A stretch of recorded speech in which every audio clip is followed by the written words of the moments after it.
देश में ज्वेलर्स के सबसे बड़े संगठन रत्न एवं आभूषण निर्यात संवर्धन परिषद GJPC की ओर से शनिवार को 51वें India gems and jewellery award समारोह में विभिन्न श्रेणियों में रत्न और आभूषण निर्यात क्षेत्र उल्लेखनीय कार्य करने वाले देश भर के 24 निर्यातकों को सम्मानित किया गया। इस कार्यक्रम के मुख्य अतिथि के रूप में संबोधित करते हुए समूह के चेयरमैन गौतम अडानी ने रत्न तथा आभूषण के क्षेत्र में भारत को विश्व मुकुट का हीरा करार दिया। एक खास रिपोर्ट आप देखिए।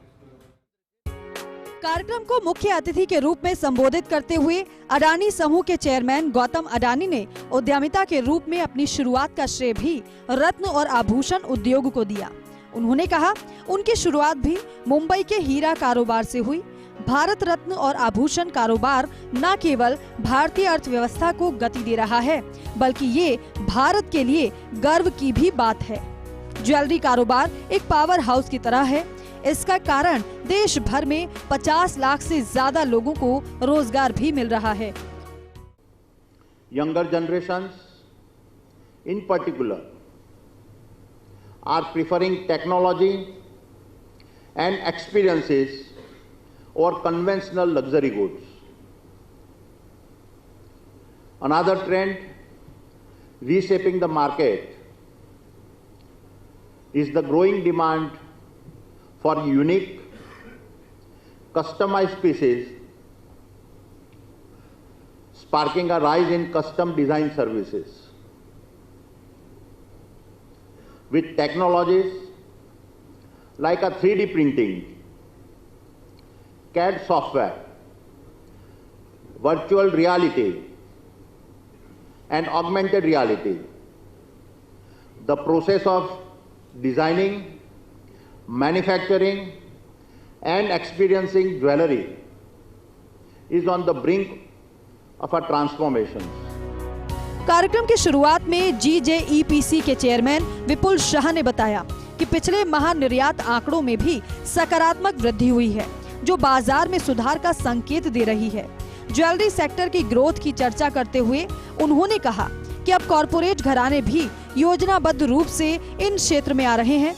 टाटा, रिलायंस और बिरला समूह के बाद अडानी समूह का इस क्षेत्र में प्रवेश इसका एक बड़ा उदाहरण है।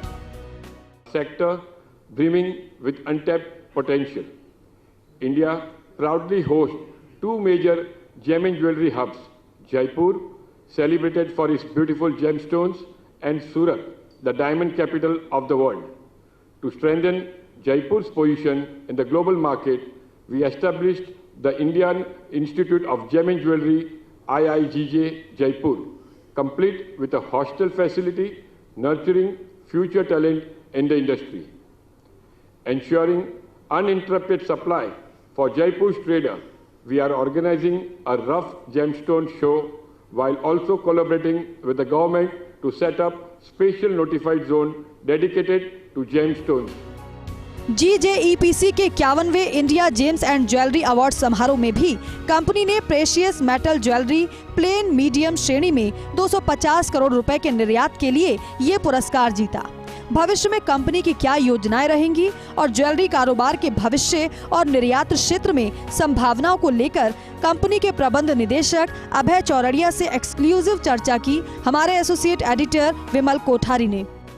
James and jewellery export promotion council की ओर से शनिवार को जो एक्सपोर्ट अवार्ड्स दिए गए हैं, उनमें से 20वीं बार विभिन्न क्षेत्रों में एक्सपोर्ट अवार्ड प्राप्त करने वाले जयपुर के एक ज्वेलर हमारे साथ हैं। सर, ये जैसे जो अचीवमेंट आपको मिला है, इसके पीछे क्या लॉजिक क्या है, क्या नंबर्स आपने अचीव किए हैं, उसके कारण से आपको ऑल इंडिया लेवल के ऊपर ये एक्सपोर्ट अवार्ड मिला? ये अचीवमेंट जो मिला है हमें इस इंडस्ट्री के अंदर बहुत ही कड़ी मेहनत, कांस्टेंट इनोवेशन और कांस्टेंट हमारे कस्टमर्स को बेहतरीन सर्विस, ये सब तीनों चारों जो कड़ियाँ हैं इन्हीं के कारण ये अवार्ड हमें मिला है। और इस साल हमें मिला है जो ये अवार्ड, ये ज्वेलरी निर्यात के लिए मिला है और 250 करोड़ रुपए के अंदर हमारा विनर कैटेगरी के अंदर हमको ये अवार्ड मिला है पैन इंडिया। सर, इससे पहले जो अवार्ड मिला था उस अवार्ड के बारे में कुछ बताएंगे? इससे पहले लास्ट ईयर जो मुंबई में अवार्ड समारोह हुआ था, उसमें मैंने आपको देखा था अवार्ड लेते हुए, तो उसमें क्या कैटेगरी थी, किस कैटेगरी में, और क्या आपका अचीवमेंट? सर, हमारे को ये फर्स्ट अवार्ड हमारे फादर को मिला था, अशोक जी चौडिया को, 1987 में कलर्ड जेम स्टोन्स के एक्सपोर्ट के लिए। जैसे आपने बताया पिछली बार कलर स्टोन्स के लिए मिला, इस बार आपको ज्वेलरी के लिए मिला, तो आगे क्या योजना, आगे किस कैटेगरी में आप फॉल करना चाहेंगे? आगे दोनों कैटेगरी के अंदर हमको अवार्ड मिले, यही भगवान से हमारी प्रार्थना है। ये हमारे को पास्ट में भी दोनों कैटेगरीज में मिला हुआ है, एक ही साल में दोनों कैटेगरीज में भी मिला हुआ है हमारे को पास्ट में ये अवार्ड। तो कुल मिला के ये कहा जा सकता है कि जयपुर के ज्वेलर्स न केवल एक्सपोर्ट बाजार में बल्कि अमंग्स इंडस्ट्री काफ़ी बड़ा काम कर रहे हैं, जिसका परिणाम ये है कि इनको नेशनल लेवल के ऊपर ये अवार्ड मिला है। कार्यक्रम में निर्यात क्षेत्र में बेहतर कार्य प्रदर्शन के लिए कुल 24 निर्यातकों का सम्मान किया गया, जिसमें 9 पुरस्कार मुंबई के किरण जेम्स समूह को मिला। कार्यक्रम में बड़ी संख्या में देश भर से आए ज्वेलर्स और उनके परिजन भी मौजूद रहे।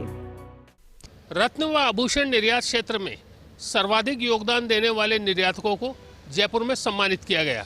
इस निर्यात समारोह की खास बात यह रही कि इसमें गौतम अडानी की मौजूदगी के अलावा James and jewellery export promotion councils के दिग्गज ज्वेलर्स भी शामिल रहे। अपनों के बीच सम्मानित होने वाले ज्वेलर्स ने एक बार फिर खुशी जाहिर की है। उम्मीद की जा रही है कि इस तरह के कार्यक्रम निर्यातकों को आगे बढ़ने में मदद करेंगे। कैमरामैन संजय के साथ Vimal Kothari, first India news, Jaipur.